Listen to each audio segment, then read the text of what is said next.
Preface: The secret of using this book to change your life. Discovery of the self-image represents a breakthrough in psychology and the field of creative personality.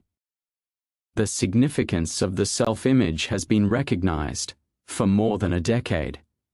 Yet there has been little written about it. Curiously enough, this is not because self-image psychology has not worked, but because it has worked so amazingly well. As one of my colleagues expressed it, I am reluctant to publish my findings, especially for the lay public, because if I presented some of my case histories and described the rather amazing and spectacular improvements in personality, I would be accused of exaggerating or trying to start a cult, or both. I too felt the same sort of reluctance. Any book I might write on the subject would be sure to be regarded as somewhat unorthodox by some of my colleagues for several reasons. In the first place, it is somewhat unorthodox for a plastic surgeon to write a book on psychology. In the second place, it will probably be regarded in some quarters as even more unorthodox to go outside the tight little dogma, the closed system of the science of psychology, and seek answers concerning human behavior in the fields of physics, anatomy, and the new science of cybernetics. My answer is that any good plastic surgeon is and must be a psychologist, whether he would have it so or not. When you change a man's face, you almost invariably change his future. Change his physical image and nearly always you change the man, his personality, his behavior, and sometimes even his basic talents and abilities. Beauty is more than skin deep. A plastic surgeon does not simply alter a man's face, he alters the man's inner self. The incisions he makes are more than skin deep. They frequently cut deep into the psyche as well. I decided a long time ago that this is an awesome responsibility and that I owe it to my patients and to myself to know something about what I am doing. No responsible MD would attempt to perform extensive plastic surgery without specialized knowledge and training. Just so, I feel that if changing a man's face is going to change the inner man as well, I have a responsibility to acquire specialized knowledge in that field also. Failures that led to success. In a previous book, written some 20 years ago, New Faces, New Futures, I published a more or less collection of case histories where plastic surgery, and particularly facial plastic surgery, had opened the door to a new life for many people. That book told of the amazing changes that often occur quite suddenly and dramatically in a person's personality when you change his face. I was elated at my successes in this respect. But, like Sir Humphrey Davy, I learned more from my failures than from my successes. Some patients showed no change in personality after surgery. In most cases, a person who had a conspicuously ugly face or some freakish feature corrected by surgery experienced an almost immediate, usually within 21 days, rise in self-esteem, self-confidence. But in some cases, the patient continued to feel inadequate and experienced feelings of inferiority. In short, these failures continued to feel, act, and behave just as if they still had an ugly face. This indicated to me that reconstruction of the physical image itself was not the real key to changes in personality. There was something else which was usually influenced by facial surgery, but sometimes not. When this something else was reconstructed, the person himself changed. When this something else was not reconstructed, the person himself remained the same, although his physical features might be radically different. The face of personality. It was as if personality itself had a face. This non-physical face of personality seemed to be the real key to personality change. If it remained scarred, distorted, ugly, or inferior, the person himself acted out this role in his behavior, regardless of the changes in physical appearance. If this face of personality could be reconstructed, if old emotional scars could be removed, then the person himself changed, even without facial plastic surgery. Once I began to explore this area, I found more and more phenomena which confirmed the fact that the self-image, the individual's mental and spiritual concept or picture of himself, was the real key to personality and behavior. More about this in the first chapter. Truth is where you find it. I have always believed in going wherever it may be necessary to find truth, even if international boundaries must be crossed. When I decided to become a plastic surgeon years ago, German doctors were far ahead of the rest of the world in this field, so I went to Germany. In my search for the self-image, I also had to cross boundaries, although invisible ones. Although the science of psychology acknowledged the self-image and its key role in human behavior, psychology's answer to the questions of how the self-image exerts its influence, how it creates a new personality, what happens inside the human nervous system when the self-image is changed, was somehow. I found most of my answers in the new science of cybernetics, which restored teleology as a respectable concept in science. It is rather strange that the new science of cybernetics grew out of the work of physicists and mathematicians, rather than that of psychologists, especially when it is understood that cybernetics has to do with teleology, goal-striving, goal-oriented behavior of mechanical systems. Cybernetics explains what happens and what is necessary in the purposeful behavior of machines. Psychology, with all its vaunted knowledge of the human psyche, had no satisfactory answer for such a simple goal-oriented, purposeful situation as, for example, how it is possible for a human being to pick up a cigarette from a coffee table and place it in his mouth. But the physicist had an answer. The proponents of many psychological theories were somewhat comparable men who speculated as to what was in outer space and on other planets, but could not tell what was in their own backyards. The new science of cybernetics made possible an important breakthrough in psychology. I myself take no credit for the breakthrough, other than the recognition of it. The fact that this breakthrough came from the work of physicists and mathematicians should not surprise us. Any breakthrough in science is likely to come from outside the system. Experts are the most thoroughly familiar with the developed knowledge inside the prescribed boundaries of a given science. Any new knowledge must usually come from the outside, not from experts, but from what someone has defined as an input. Pasteur was not an MD.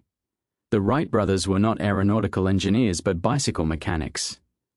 Einstein, properly speaking, was not a physicist but a mathematician. Yet his findings in mathematics completely turned upside down all the pet theories in physics. Madame Curie was not an MD but a physicist, yet she made important contributions to medical science. How you can use this new knowledge. In this book I have attempted not only to inform you of this new knowledge from the field of cybernetics, but also to demonstrate how you can use it in your own life to achieve goals that are important to you. General principles. The self-image is the key to human personality and human behavior. Change the self-image and you change the personality and the behavior. But more than this, the self-image sets the boundaries of individual accomplishment. It defines what you can and cannot do. Expand the self-image and you expand the area of the possible. The development of an adequate, realistic self-image will seem to imbue the individual with new capabilities, new talents, and literally turn failure into success. Self-image psychology has not only been proved on its own merits, but it explains many phenomena which have long been known but not properly understood in the past. For example, there is today irrefutable clinical evidence in the fields of individual psychology, psychosomatic medicine and industrial psychology, that there are success-type personalities and failure-type personalities, happiness-prone personalities and unhappiness-prone personalities, and health-prone personalities and disease-prone personalities. Self-image psychology throws new light on these and many other observable facts of life. It throws new light on the power of positive thinking, and more importantly, explains why it works with some individuals and not with others. Positive thinking does indeed work when it is consistent with the individual's self-image. It literally cannot work when it is inconsistent with the self-image, until the self-image itself has been changed. In order to understand self-image psychology and use it in your own life, you need to know something of the mechanism it employs to accomplish its goal. There is an abundance of scientific evidence which shows that the human brain and nervous system operate purposefully in accordance with the known principles of cybernetics to accomplish goals of the individual. Insofar as function is concerned, the brain and nervous system constitute a marvelous and complex goal-striving mechanism, a sort of built-in automatic guidance system which works for you as a success mechanism, or against you as a failure mechanism, depending on how you, the operator, operated and the goals you set for it. It is also rather ironic that cybernetics, which began as a study of machines and mechanical principles, goes far to restore the dignity of man as a unique creative being. Psychology, which began with the study of man's psyche, or soul, almost ended by depriving man of his soul. The behaviorist, who understood neither the man nor his machine, and thereby confused the one with the other, told us that thought is merely the movement of electrons and consciousness merely a chemical action. Will and purpose were myths. Cybernetics, which began with the study of physical machines, makes no such mistake. The science of cybernetics does not tell us that man is a machine, but that man has and uses a machine. Moreover, it tells us how that machine functions and how it can be used. Experiencing is the secret. The self-image is changed, for better or worse, not by intellect alone, nor by intellectual knowledge alone, but by experiencing, wittingly or unwittingly. You developed your self-image by your creative experiencing in the past. You can change it by the same method. It is not the child who is taught about love, but the child who has experienced love that grows into a healthy, happy, well-adjusted adult. Our present state of self-confidence and poise is the result of what we have experienced rather than what we have learned intellectually. Self-image psychology also bridges the gap and resolves conflicts between the various therapeutic apparent methods used today. It furnishes a common denominator for direct and indirect counseling, clinical psychology, psychoanalysis, and even autosuggestion. All in one way or another use creative experiencing to build a better self-image. Regardless of theories, this is what really happens, for example, in the therapeutic situation employed by the psychoanalytical school. The analyst never criticizes, disapproves, or moralizes, is never shocked, as the patient pours out his fears, his shames, his guilt feelings, and his bad thoughts. For perhaps the first time in his life, the patient experiences acceptance as a human being. He feels that his self has some worth and dignity, and he comes to accept himself, and to conceive of his self in new terms. Science discovers synthetic experience. Another discovery, this time in the field of experimental and clinical psychology, enables us to use experiencing as a direct and controlled method of changing the self-image. Actual, real-life experience can be a hard and ruthless teacher. Throw a man in water over his head, and the experience may teach him to swim. The same experience may cause another man to drown. The army makes a man out of many young boys, but there is no doubting that army experience also makes many psychoneurotics. For centuries it has been recognized that nothing succeeds like success. We learn to function successfully by experiencing success. Memories of past successes act as built-in stored information, which gives us self-confidence for the present task. But how can a person draw upon memories of past successful experiences when he has experienced only failure? His plight is somewhat comparable to the young man who cannot secure a job because he has no experience, and cannot acquire experience because he cannot get a job. This dilemma was solved by another important discovery which, for all practical purposes, allows us to synthesize experience, to literally create experience and control it in the laboratory of our minds. Experimental and clinical psychologists have proved beyond a shadow of a doubt that the human nervous system cannot tell the difference between an actual experience and an experience imagined vividly and in detail. Although this may appear to be a rather extravagant statement, in this book we will examine some controlled laboratory experiments where this type of synthetic experience has been used in very practical ways to improve skill in dart throwing and shooting basketball goals. We will see it at work in the lives of individuals who have used it to improve their skill in public speaking, overcome fear of the dentist, develop social poise, develop self-confidence, sell more goods, become more proficient in chess, and in practically every other conceivable type of situation where experience is recognized to bring success. We will take a look at an amazing experiment in which two prominent doctors arranged things so that neurotics could experience normally, and thereby cured them. Perhaps most important of all, we will learn how chronically unhappy people have learned to enjoy life by experiencing happiness, the secret of using this book to change your life.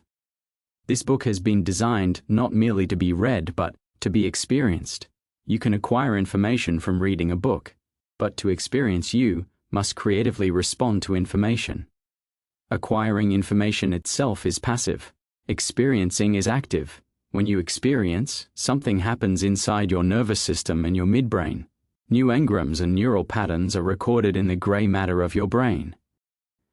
This book has been designed to force you literally to experience. Tailor-made, prefabricated case histories have been kept intentionally to a minimum. Instead, you are asked to furnish your own case histories by exercising imagination and memory.